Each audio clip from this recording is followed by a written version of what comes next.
시청자 여러분 안녕하십니까? 도널드 트럼프 전 대통령과 카멀라 해리스 두 대선 후보가 지난 10일 밤 필라델피아에서 첫 TV 토론회를 가졌습니다.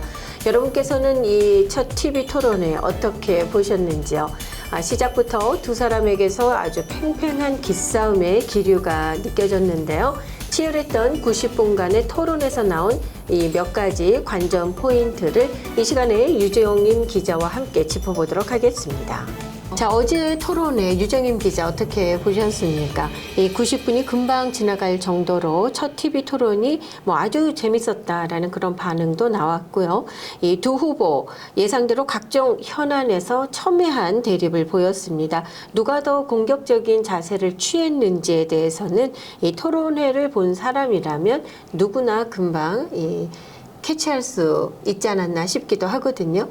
네, 처음 등장부터 두 후보가 서로 악수를 하기는 했지만 기싸움에서 서로 밀리지 않으려는 모습을 저는 좀 본 것 같습니다. 트럼프 전 대통령은 조 바이든 대통령의 후보 사태로 이어졌던 6월 토론에서 과거보다는 꽤 안정적이고 차분하다라는 평가를 받고 있습니다.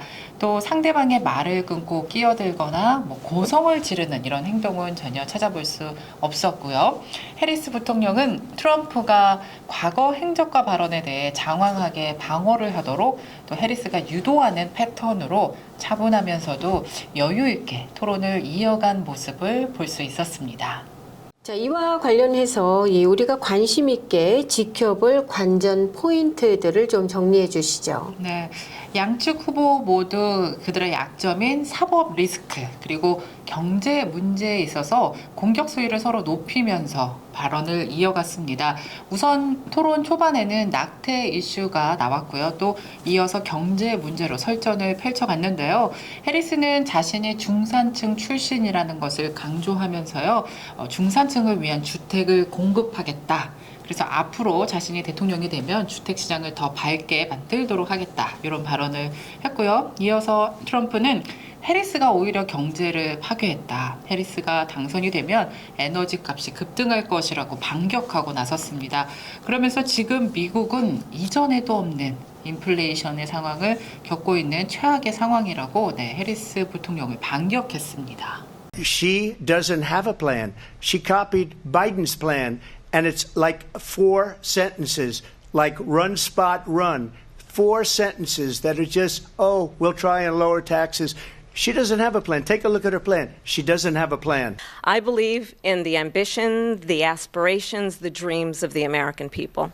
And that is why I imagine and have actually a plan to build what I call an opportunity economy. Because here's the thing. We know that we have a shortage of homes and housing, and the cost of housing is too expensive for far too many people.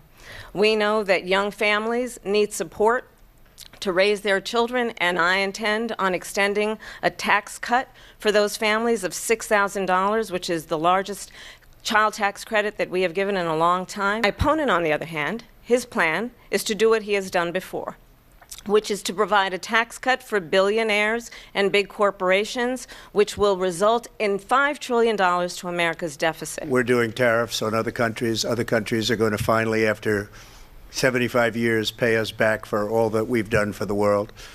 Look, we've had a terrible economy because inflation which is really known as a country buster. It breaks up countries.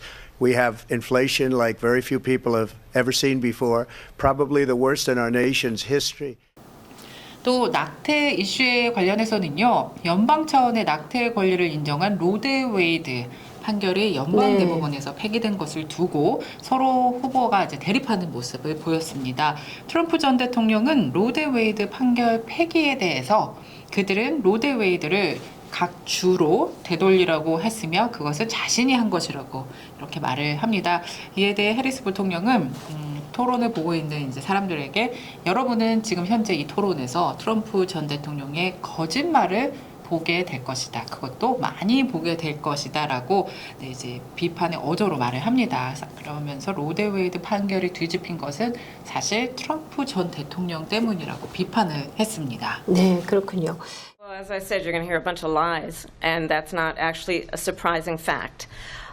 Let's understand how we got here. Donald Trump hand-selected 3 members of the United States Supreme Court with the intention that they would undo the protections of Roe v. Wade.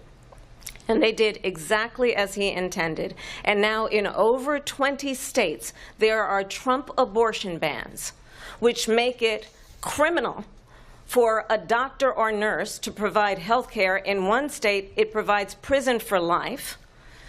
Trump abortion bans that make no exception even for rape and incest, which understand what that means.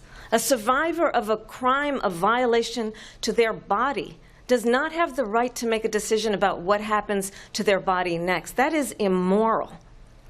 And one does not have to abandon their faith or deeply held beliefs to agree. The government, and Donald Trump certainly, should not be telling a woman what to do with her body. I have talked with women around our country. You want to talk about this is what people wanted? Pregnant women who want to carry a pregnancy to term, suffering from a miscarriage, being denied care in an emergency room because the healthcare providers are afraid they might go to jail, and she's bleeding out in a car in the parking lot? 이 해리스는 이와 관련해서 트럼프가 다시 선출이 되게 되면은 분명 전국적인 낙태 금지법에 서명을 하게 될 것이다라고 얘기하지 않았습니까? 이 낙태 이슈에 대한 양측의 팽팽한 대립전이 이 이민자 문제를 놓고도 또 계속 이어졌는데 말이죠. 자, 이민자 문제와 관련한 질문 중에 해리스는 미국인들 뭐 말할 것도 없다. 트럼프 집회에 한번 가봐야 된다라고 약간 조금 의미심장한 네. 그런 이 뉘앙스로 얘기를 하지 않았습니까? 네. 이 집회에 가보면 말이 필요 없다. 네, 맞습니다. 그 집회 모습을 통해서 분명히 알 수 있을 것이다라는 그런 네. 미닝으로 얘기를 한 것이죠. 네, 이 발언에서 이제 트럼프 전 대통령을 살짝 뭐 화나게 하지 않았나는 이제 개인적인 생각이 들긴 했는데요. 이 발언이 나오자마자 트럼프 전 대통령은 자신의 집회에 모인 군중들을 옹호하기 시작했습니다. 트럼프는 자신의 주요 강점 중 하나가 바로 이제 이민 정책이었잖아요. 오랫동안 이제 반이민 정책을 고수해 왔죠. 그래서 이 부분에 대해서는 할 말이 매우 많아 보였습니다.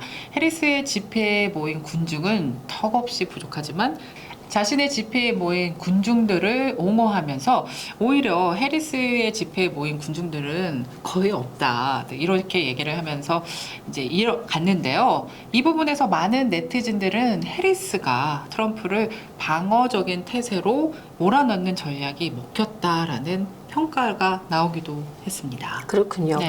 자, 그런가 하면은 이 외교 문제에 대해서도 서로가 공방을 이어가지 않았습니까? 네. 이 트럼프 전 대통령은 이 자신은 헝가리 총리가 자신을 지지하고 있다면서 바이든 행정부에서 어려움을 겪는 권위주의 국가들과도 자신은 친밀한 관계를 유지하고 있다라고 발언을 했죠. 네.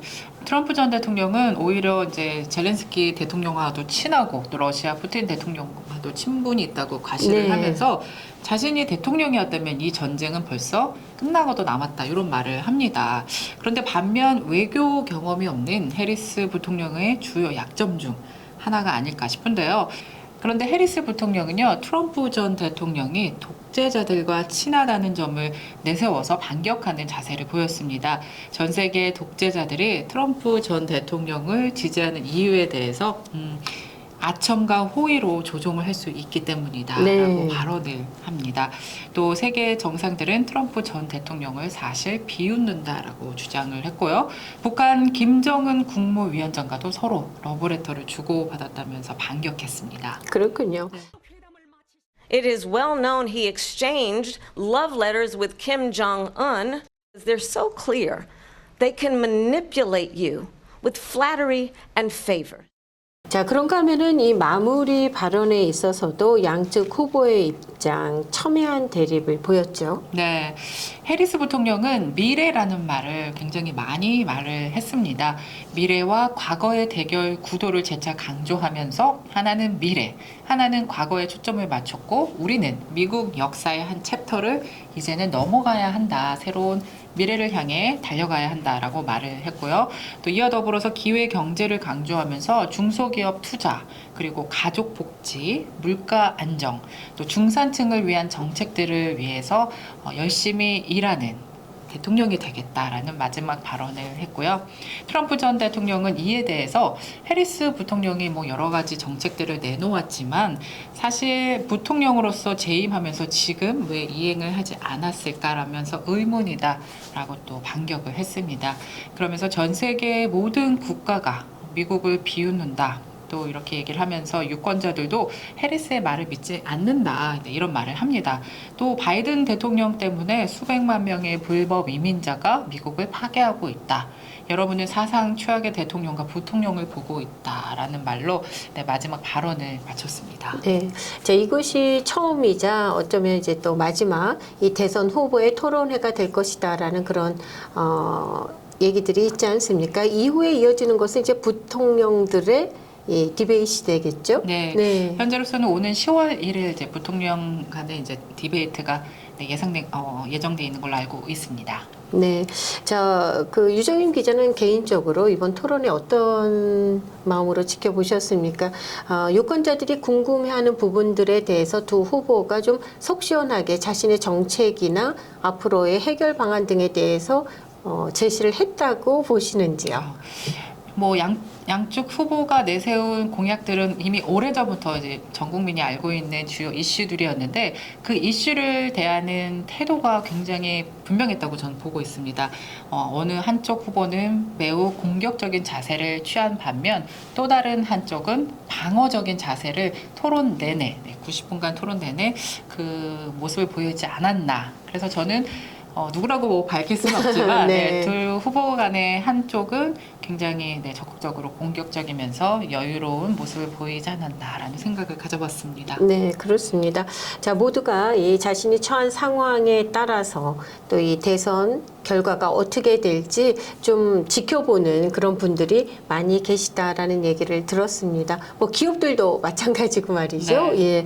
자, 이제 앞으로 진행되는 상황들 저희가 또 이 시간을 통해서 여러분께 전해드리도록 하겠습니다. 자, 오늘 이 시간에는 유정임 기자가 자리에 함께해서 이 대선 토론에 어떤 이슈들이 다루어졌는지 여러분께 자세히 짚어드렸습니다. 수고하셨습니다. 고맙습니다.